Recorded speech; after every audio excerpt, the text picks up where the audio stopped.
अस्सलामु अलैकुम वरहमतुल्लाहि वबरकातुहू नाज़रीन।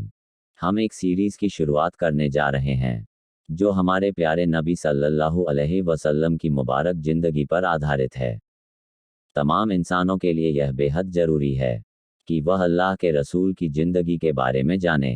तो इसी सिलसिले में हमारी यह छोटी सी कोशिश है, इसमें हम प्यारे नबी के दुनिया में आने से पहले के हालात, उनकी मुबारक ज़िंदगी कैसे गुजरी, इस्लाम कैसे पूरी दुनिया में फैला, सहाबाओं की कुर्बानियाँ और मुसलमानों की बड़ी जंगें, इन सब के बारे में बताएंगे।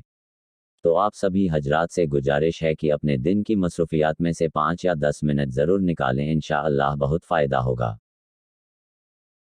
सीरत उन नबी रब के उस पैगाम को बताता है जो अल्लाह ताला ने तमाम इंसानों के लिए पेश किया, जिसके जरिए अल्लाह ताला ने इंसानों को अंधेरों से निकालकर रोशनी में और गैरुल्लाह की बंदगी से निकालकर अल्लाह ने अपनी बंदगी में दाखिल किया। नबी की सीरत को समझने से पहले अरब के इस्लाम के आने से पहले के हालातों को समझना जरूरी है। अरब की भौगोलिक स्थिति ऐसी है कि वह एक ओर से तो समुद्र से घिरा हुआ है, तो दूसरी ओर मरुस्थल से घिरा हुआ है, जिसके कारण यह ऐसा सुरक्षित किला था कि बाहरी जातियों के लिए इस पर आक्रमण करना बहुत मुश्किल था। यही वजह है कि अरब के रहने वाले अपने तमाम मामले में पूरी तरह स्वतंत्र थे। अरब की प्राचीन जातियों में अरब बायदा, अरब आरीबा और अरब मुस्तारबा है। अरब मुस्तारबा का ताल्लुक हजरत इस्माइल अलैहिस्सलाम से है। उनके वालिद सैयदना हजरत इब्राहिम अलैहिस्सलाम इराक के रहने वाले थे। हजरत इब्राहिम अलैहिस्सलाम ने यहाँ से हिजरत करके हजान नगर तशरीफ ले गए थे और फिर वहाँ से फिलिस्तीन जाकर इस देश को अपनी पैगंबरी गतिविधियों का केंद्र बनाया। एक बार आप मिस्र तशरीफ ले गए। जब फिरौन ने आपकी बीवी हजरत सारा के बारे में सुना तो उनको लेकर उसकी नीयत बिगड़ गई और उन्हें अपने दरबार में बुरे इरादे से बुलाया, लेकिन हजरत सारा ने अल्लाह ताला से अपनी इज्जत की दुआ की तो अल्लाह ताला ने फिरौन की ऐसी पकड़ की कि वह हाथ पांव झटकने लगा। हजरत सारा ने दुआ की तो ठीक हो गया। ये वाकया 3 बार पेश आया। फिर फिरौन समझ गया कि हजरत सारा अल्लाह के करीब है। उसने हजरत हाजरा को उनकी सेवा में दे दिया, जिससे हजरत सारा ने अपने शौहर हजरत इब्राहिम अलैहिस्सलाम का निकाह करा दिया। हजरत इब्राहिम अलैहिस्सलाम दोनों को लेकर फिलिस्तीन वापस तशरीफ ले गए।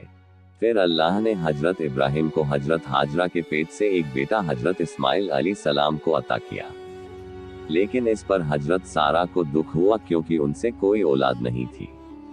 उन्होंने हजरत इब्राहिम अलैहिस्सलाम को मजबूर किया कि हजरत हाजरा को उनके बच्चे सहित देश से बाहर कर दे। इस पर आपको हजरत सारा की बात माननी पड़ी और आप हजरत हाजरा और बच्चे को लेकर हजाज तशरीफ ले गए। वहां बैतुल्लाह शरीफ के करीब ठहरा दिया। उस वक्त बैतुल्लाह शरीफ ना था, सिर्फ एक टीले की शक्ल में उभरी हुई जमीन थी।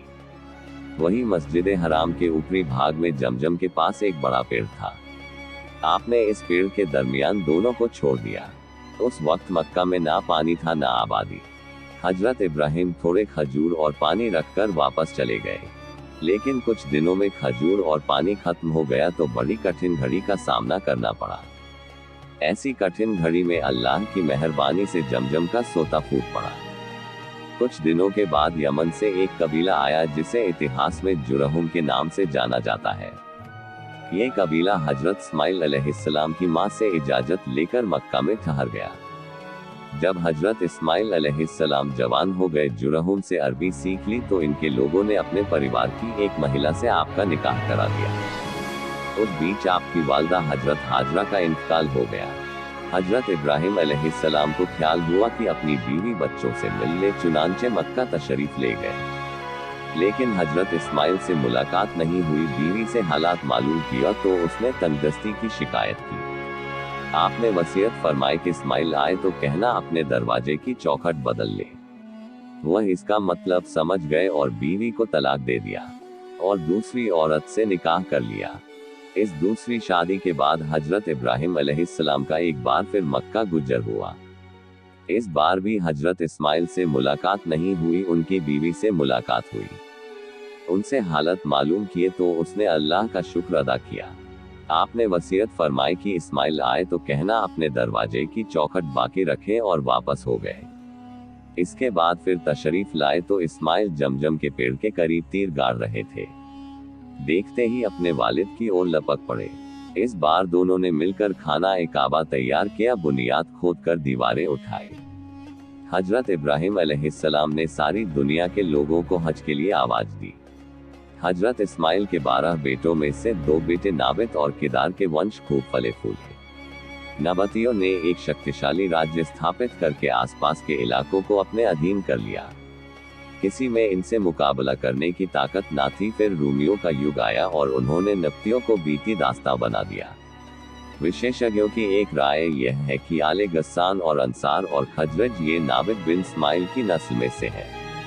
किदार बिन इस्माइल अलैहिस्सलाम की नस्ल मक्का में ही फलती फूलती रही, यहाँ तक कि अरब के प्राचीन जाति अदनान, फिर उनके बेटे मद का जमाना आ गया। अदनान नबी सल्लल्लाहु सलाम के वंश कर्म की 21वीं पीढ़ी पर पढ़ते हैं। मद के बेटे नजार से कई परिवार अस्तित्व में आए। वास्तव में नजार के 4 बेटे थे और हर एक बेटा एक बड़े कबीले की बुनियाद बना। चारों के नाम ये है याद, अनमान, रबिया और मुज्जर। राबिया और मुज्जर इनके कबीलों की शाखाएं और उपशाखाएं बहुत ज्यादा हुई। चुनांचे रबिया से असद बिन राबिया, अंजा, अब्दुल कैस, वाइल, बिक्र और बनी हनीफा वगैरह आए। मुज्जर की संतान 2 बड़े कबीले में बन गई, कैसिलान बिन मुज्जर और इलियास बिन मुज्जर। कैसिलान से बनु सुलेमा, बनु गतफान जैसे कबीले अस्तित्व में आए। इलियास बिन मुज्जर से तमीम बिन मुर्रा, बनु असद बिन खोजेमा और किनाना बिन खोजेमा के कबीले अस्तित्व में आए। फिर किनाना से कुरैश का कबीला अस्तित्व में आया। फिर कुरैशी भी विभिन्न शाखाओं में बटे। मशहूर कुरैशी शाखों के नाम ये है अब्दुदार, असद बिन अब्दुल उजा, अब्दे मुनाफ। इनमें से अब्दे मुनाफ के 4 बेटे हुए, जिनसे 4 उप काबिले कबीले अस्तित्व में आए, अब्द शम्स, नोफल, मुततलीब और हाशिम। इन्हीं हाशिम की नस्ल से अल्लाह ने हमारे हुजूर हजरत मोहम्मद सल्लल्लाहु अलैहि वसल्लम को चुना। अल्लाह के रसूल सल्लल्लाहु अलैहि वसल्लम का इरशाद है कि अल्लाह ने हजरत इब्राहिम अलैहिस्सलाम की संतान में से हजरत इस्माइल अलैहिस्सलाम को चुना। फिर इस्माइल अलैहिस्सलाम की औलादों में से किनाना को चुना और किनाना की नस्ल से कुरैशी को चुना। फिर कुरैश में से बनु हाशिम को चुना और बनु हाशिम में से मुझे चुना। अल्लाह के रसूल ने फरमाया कि अल्लाह ने तमाम मखलूकों को पैदा किया तो मुझे सबसे अच्छे मखलूक में बनाया और फिर इनके भी 2 गिरोह में सबसे ज्यादा अच्छे गिरोह के अंदर रखा। फिर कबीलों में सबसे अच्छे कबीले में पैदा किया। फिर घरानों को चुना तो मुझे सबसे अच्छे घराने में पैदा किया, इसलिए मैं अपनी जात के एतबार से सबसे अच्छा हूँ, अपने घराने के एतबार से भी सबसे बेहतर हूँ।